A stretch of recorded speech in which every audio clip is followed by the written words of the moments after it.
Oke, balik lagi di konten bereaksi. Kali ini kita memasuki bulan Sinema. sinema.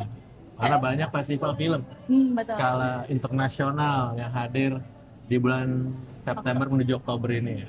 Jadi kita nonton film opening dari Jakarta World Cinema ya, 2025. 2025. Yaitu adalah Avex Jones Verdi alias ini namanya Avex Jones Verdi. Sentimental Value. Jadi film ini dari Norwegia ya. Iya, disutradarainya sama Joachim Trier. ya. Mungkin bener ya kak ini bukan? Semoga benar pengucapannya. Film ini udah ditayangin di berbagai festival ya, salah satunya Di Cannes. Ya. Festival gitu. Kenapa ini jadi opening Opening, ya. dari festival Jakarta World Cinema? Karena dia menang Grand Prix. Oke. Iya, Grand Prix. Terus dibawalah film ini untuk menjadi pembuka acara Jakarta World Cinema gitu ya. Jadi dia juga mendapatkan apresiasi yang bagus daripada sineas-sineas gitu kan ya. Nah, kali ini kita mau review secara subjektif ya, karena Iya. ini kan pandangan pribadi. Kita sekali lagi tekankan bahwa review ini adalah subjektif, karena film adalah selera. Takutnya ntar kita nge-review nggak sesuai sineas pada umumnya gitu ya. Jadi film ini dibintangi oleh Stellan Skarsgård Iya, sebagai bagus. Gustav Borg alias sutradara film dan juga bapaknya Nora. Terus ada Rene Trensky as Nora Borg ya. Maaf ya kalau pengucapan salah ya. Ada Inga, it's daughter. Nora siapa tadi Nora? Nora itu jadi dia Pemain teater. pemain teater ya, anaknya Gustav, dan kakaknya si Inga, kakaknya si Agnes ya. Agnes yang meranin adalah si Inga. Yves Daughter Yves Daughter. alias Terus ada Elle Fanning sebagai Rachel Kem Nah dia alias artis Amerika yang terkenal. ya, dan dia juga sebagai Pemeran bertemu ya? utama di film terakhirnya si Gustav. dan ada lain-lain sebagainya Iya. ya. Jadi kalau di sinopsisnya sih film ini genrenya komedi, romance dan Drama komedi. drama komedi. Tapi kalau kita tonton secara keseluruhan lebih ke drama keluarga ya, Iya. yang di layer-layer sama cerita Masa lalu. dan pokoknya saling terikat satu sama lain gitu kan. Jadi menceritakan seorang Nora, dia adalah pemain teater yang selalu nervous setiap mau pentas, sampai harus cipokan dulu sama kru. Gak penting banget sih gue pengen. Ya kan, ada Ya intinya nervous. Nora pemain teater gitu ya. Dan awalnya kita nggak tahu apa penyebabnya dan latar belakangnya apa sih se-nervous itu ya. Dan dia juga ada masalah dengan bapaknya, masalah hubungan antara bapak dan anak yang tidak dekat karena bapaknya minggat. Jadi sebenarnya secara garis besar film ini tuh nyeritain tentang fatherless ya, Ya, sudut pandang dari anak yang tidak merasakan hadirnya seorang bapak di saat masa pertumbuhannya dia. Dan kita juga di sini dilihatin sisi dari bapaknya sendiri yang gimana perasaan, mungkin film ini menggambarkan gimana perasaannya bapaknya saat sedesperate apa? meninggalkan keluarganya gitu ya. Nah tadi kan si Nora ini abang teater ya, pemain teater. Jadi si Gustav ini adalah sutradara film Bapaknya kan. nih. Yang lumayan legend lah ya, karena film terakhirnya itu kayak booming gitu Booming ya. banget. The series apa tahun? Iya, Tapi itu 15 tahun yang lalu. iya, yang mana adiknya si Agnes juga terlibat di film itu ya, Iya, dengan pas masih aktingnya. Nah, terus orang-orang kan kayak, oh ditayangin lagi kan filmnya dia. Jadi screening Iya, gitu kali. screening gitu kali ya. Terus eksis lagi sampai akhirnya kayak dia diundang lagi ke berbagai acara gitu kan. Nah, terus si bapaknya ini tuh dalam istilahnya mungkin dia mau bikin film lagi lah ya. Bikin film Nah, lagi. jadi ini naskahnya Dia udah punya skrip, dan dia pengen banget anaknya si Nora ini yang berani. tapi ditolak mentah-mentah ya. Saya tidak mau karena saya tidak mau bekerja dengan ayah. Karena kita tidak dekat. Lah kemana lu ya gue? Iya benar. Lu nggak ada gitu.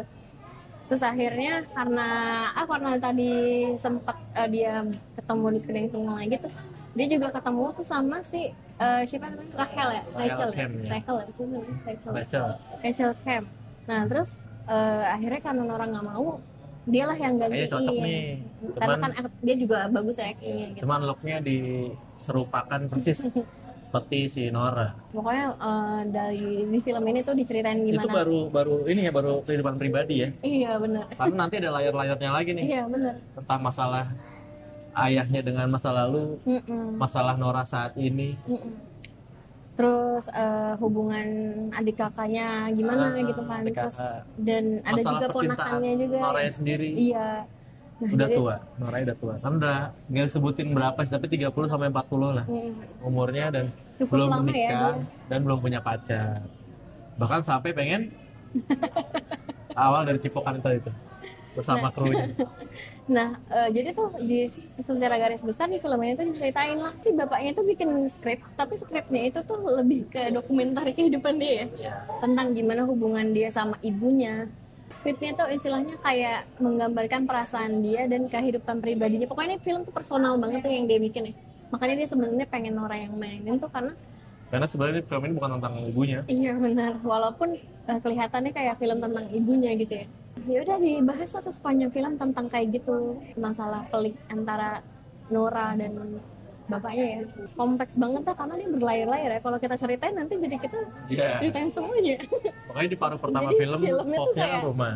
Kayak bawang merah gitu ya. Kita kan lapis. Tapi dia nggak bikin ini jadi film yang jelimet gitu kan. Dia mengemas filmnya tuh dia dinikmati aja gitu. Misalkan konfliknya gini, ngelapis, lapis. Tapi nggak bikin itu jadi bingung. Justru mungkin dibangun aja si sentimentalnya kita kepada film ini. Kita merasakan apa yang dirasain bapaknya, dirasain Nora juga, dirasain sama Agnes juga adiknya. Tapi dia nggak membuat film ini yang membuat kita harus ngerasa ikutan depresi sama kedepresian mereka ya. Kita cuman kayak penonton yang nonton mereka dari dekat aja gitu, ya kan? Kita sebagai rumah. Karena rumah yang melihat masa lalu sampai masa sekarang. Kita mungkin rumahnya mereka ya di situ ya. Kalau di Interstellar lihat di buku-buku itu. Nah, tapi jadi kayak kita walaupun kita tahu gimana perasaan bapaknya, tapi ya kita nggak benar-benar tahu gitu. Nanti gak sih kayak gitu ya? Ya benar-benar kayak kita cuma ngelihat aja gitu dan mencoba merasakan apa yang mereka rasain. Tetapi sampai ending cukup membuat kita ngerasa ikut empati sama tokoh-tokohnya ya, tanpa berlebihan gitu. Jadi sedih kalau misalkan film ini dibilang bakal bikin banjir air mata sih enggak ya. Enggak kok enggak kayak. Justru karena tadi disebutnya komedi drama, emang ada komedinya. Banyak ya komedinya. Betapa bapaknya gitu, bapaknya kadang-kadang nggak bisa serius. Dia cuma bisa yaudah yang penting lu baca dulu, ini naskah gue lu baca dulu. Baca nggak ngerti perasaan anaknya. Iya, dia nggak bisa ngutarain itu nggak sih ya, gitu deh. Tapi maksudnya mereka baru ngerti ya pas ketika benar-benar memahami apa isi dari skripnya kan. Pas ending juga gimana ya, dibilang hangat juga enggak hangat-hangat banget, tapi ya kita cukup empati gimana ya, empati sama orang yang ada di dekat karakternya gitu. Dia juga apa ya, comeback menjadi sutradara setelah 15 tahun absen, dan dia masih mengajak teman-temannya karena dia pengen krunya itu dari teman-temannya. Tapi ternyata teman-temannya udah nggak support, udah tua. Mungkin dia nggak bisa nyamain hal itu dengan dulu gitu ya. Mungkin ini akan zamannya udah berubah. Iya. Mungkin ini kenapa orang-orang suka, mungkin karena cerita ini dekat dengan para sineas ya. Gimana proses filmnya, teman-temannya gitu. Padahal pengen di bioskop. Jadi kayak dekat dan mudah dipahami. Pendapat pribadi kamu kalau misalkan film ini di secara tayang reguler, kira-kira mungkin bakalan suka atau gimana? Mungkin ngantuknya kayak pas live kali ya. Iya. Pas pace-nya tuh kayak lambat gitu ya. Tapi ini nggak selambat itu. Ngantuk. Iya memang. Makanya sebenarnya dari paru-paru awal tuh cukup lambat ya. Tapi kita ngerasain dulu. Ada scene favorit kamu nggak? Scene favorit itu tuh yang mereka mulai syuting one take-nya itu. Iya. Bapaknya kan kekeh. Sama si Russell juga, Russellnya kan sampai mau ngundurin diri gara-gara sudah aku bilang kalau film ini akan one take. Dan dia harus pakai bahasa Inggris aksen Norway dan diikuti orang Amerika. Akhirnya pas sudah jadi tuh wah, seperti nonton film dalam film. Iya benar. Kalau scene favorit aku waktu si Agnes sama Noranya di kasur. di kasur itu mungkin titik paling emosional sih, karena kok kata dia kan kok bisa mereka adik kakak tapi yang ngerasain sakit itu cuma Nora doang gitu. Oh iya. Terus ke Agnes bilang karena dia nggak ngerasa kesepian karena ada Nora gitu. Iya, Noranya Kan kesepian. Noranya kan sampai kita juga nggak tahu kalau dia tuh sampai sedepresi itu ya ternyata. Sampai niat bunuh diri, dan ya itu bapaknya nuangin itu dalam filmnya tanpa bapaknya tahu kalau Nora tuh mengalami itu. Itu karena ayah ya kali ya. Kan kalau Dia kata bilang, bapaknya "Meskipun aku tidak melihat dekat." diriku di dirimu. Iya. Karena ayahnya Nah juga itu makanya punya ada luka layar kalau luka dalam juga. kita bahas kayak ngebuka lembaran buku aja kalau kita ceritain kalau kita panjang. lagi ntar semua film ya kita ceritain Iya, ya. panjang. Ini aja udah menceritakan hal-hal yang tidak diceritakan. Nah, sentimental value masih udah nggak bisa ya. Udah nggak Hanya bisa tayang di DWC hari pertama mungkin dan nambah layar waktu itu. kalau misalkan antusiasnya besar siapa tahu bisa ditayangin secara reguler ya, karena Mau kan tayang di sini kan ya tahun kayak itu tahun human besok. resource. aman. Nggak tahu kalau sentimental value. Ya kalau ada di OTT bisa nonton di OTT nanti. Benar. Yang belum kesempatan nonton ya mungkin next time. Karena film-film festival tidak pernah mengecewakan Tuh. sejauh ini. Rating buat sentimental value Oh, 8/10. 8,5/10. Ya lumayan karena jarang nonton film dari Luar ya? Indonesia atau dari Amerika yang standar atau Korea gitu ya atau Thailand gitu. Hmm. Nah film dari Norwegia ini cukup ngebekas lah buat kita, munculin cara pandang baru lah kalau kita melihat film. Terus cara berceritanya juga sinematografinya yang beda Itu keren aja banget ya sih. dari Iya benar. Terutama sinematografi sih suka aja gitu dari mereka ngambil sudut-sudut gambar yang detail, terus tapi tuh hangat gitu.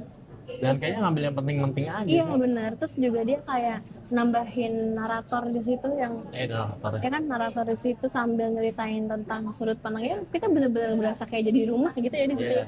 Dan nontonin kehidupannya mereka gitu. Ya gitu aja review dari kami. Masih ada film JWC lainnya ya, kalian bisa tonton di Klik Film secara online dan bisa datang juga di CGV sampai 4 Oktober. Tapi yang udah dapat tiket aja. Iya, udah tiketnya beli. Oke, jangan lupa like, comment, dan subscribe. Sampai ketemu di konten beraksi selanjutnya. Bye-bye.